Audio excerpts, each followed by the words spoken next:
Hi, hello, welcome. Welcome back to the Onkruid video. Welcome back to the series where we deep dive into The Gift of Therapy by Yalom. Amazing book. We're at tip 5 already. I should get straight into it. Tip 5 is all about being supportive. I have now found a webpage that details all the different headers, all the different tips in the correct English terms, the way they are actually in the English book. So from now on, it will be even more accurate. Be supportive. What does Yalom mean by that? When clients look back at the therapy, they will probably not often remember the insights or the analysis the therapist provides as great landmarks, or great milestones, or as important parts of their therapy.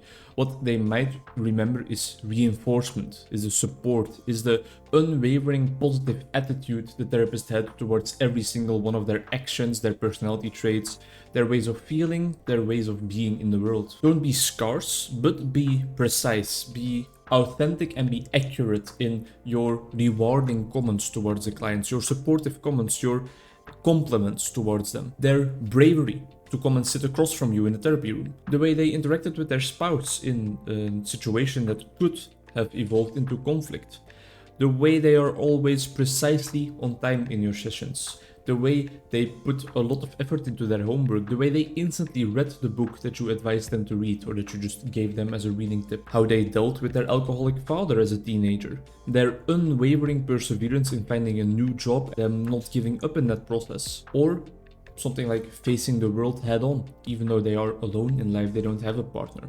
All of those things can be complemented in a rightful manner because it deserves some respect. The possibilities are almost endless. You have a great power here as a therapist or as their fellow traveler, if you're following Yalom's view. You have great power. With it comes great responsibility, of course, but the power is there in the sense that you can really do something for this person's self-esteem. If they feel supported, if they feel fully positively accepted in their being and in every facet of it by somebody who really is getting to know or knows every facet of their being, really knows the client, that is a major boost to self-esteem, to trust in their own capacities, and hopefully later on in the good intentions of the world around us. Yalom sometimes might even share how great he thought the session went and how he is a little sad that it's over even, which is a beautiful form of support in and of itself. It tells the person, I've been listening to you for 50 or 60 minutes right now already, and I'm not even bored of you yet. Thank you for sharing all of this with me. That's a beautiful form of support that will definitely strengthen your relationship. He even sometimes lets the session go on just that little bit longer if he's really enjoying the session. Everybody has those kinds of things, right? Where they're a little bit outside of the book. We're not perfect. Although Yalom doesn't necessarily coin it that, doesn't necessarily put a stamp of positive rescripting on it, he also talks about something that is very close to positive rescripting and how that can be important in this sense of being supportive towards your client as well. The fact that they are so hurt, distressed, sad, angry about something means that they can experience emotions, means that they are sensitive, they are in touch with their bodily feelings. The fact that they are so angry at you as a therapist because of what you said or because of what you did or because of you not being punctual shows their self-value, shows that they have certain boundaries, shows that they don't let themselves be messed with that easily. Something they might experience as something negative or see as something that is a downside, you can rescript that into an upside, or into at least rescripting it into at least a situation where there is that negative part in their perception, but there's a positive part adjacent to it. They can coexist. Remarks about their external appearance could even be helpful in this tip, according to Yalom. Especially clients that already feel unattractive, where that is part of their negative self-image, they could use this little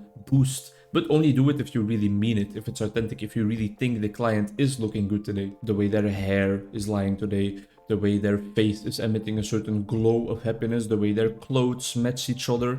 Things you can give a compliment about, that's fine. It doesn't have to be off limits. A topic in that front that is a little bit of a taboo and that a lot of people try to skirt around or to try to just like jump over is sexual appreciation towards each other, sexual attraction towards each other. In a sense that Yalom talks about a client that once asked a therapist he knew, or maybe in a book, I don't exactly remember, but a client with a question like, if you were not my therapist, would you make sexual advances towards me? Don't shy away from that question. the person in question in the book answers something like, if our entire lives would be different, if I would be your age, if I would not be your therapist, if you would have not met through this context, then yes, I would probably approach you to get to know you better. And then of course the classic route after that, the classic follow-up is, why do you think that's important? Why would you ask such a question? Is my sexual attraction to you important for you? That's the whole client-centered mumbo-jumbo that we normally apply, but Yalom is so typically well known for answer the question first, because it's so important for your therapeutic relationship. It's so important to be open, to be honest, to be self-disclosing, even about such touchy subjects.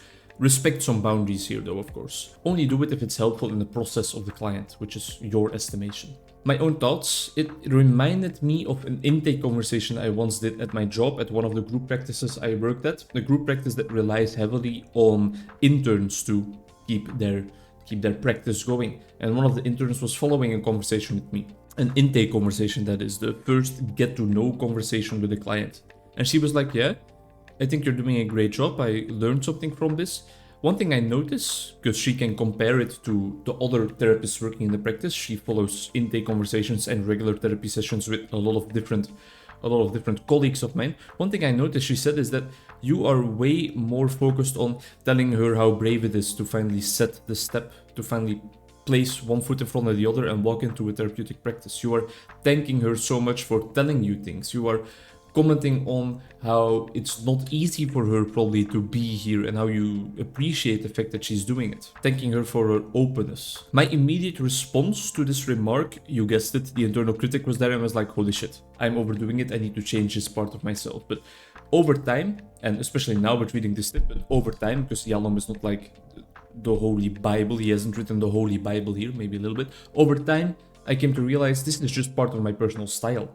I am already supportive. I do this in my day-to-day life with my friends as well. I give so many compliments. I support them in all their endeavors and I make sure they know it. I want to do this to my clients as well. Not that you should treat clients exactly like you treat your friends, but I digress. It's a part of who I am that I distill into the little tonic that I give my client, and I'm not going to change it up. Let their self-esteem, let their trust in their own capacities and in the therapeutic relationship arise to new heights under the influence of my unwavering, accepting support towards every part of their being. Thank you very much for watching. Be supportive. See you in the next one.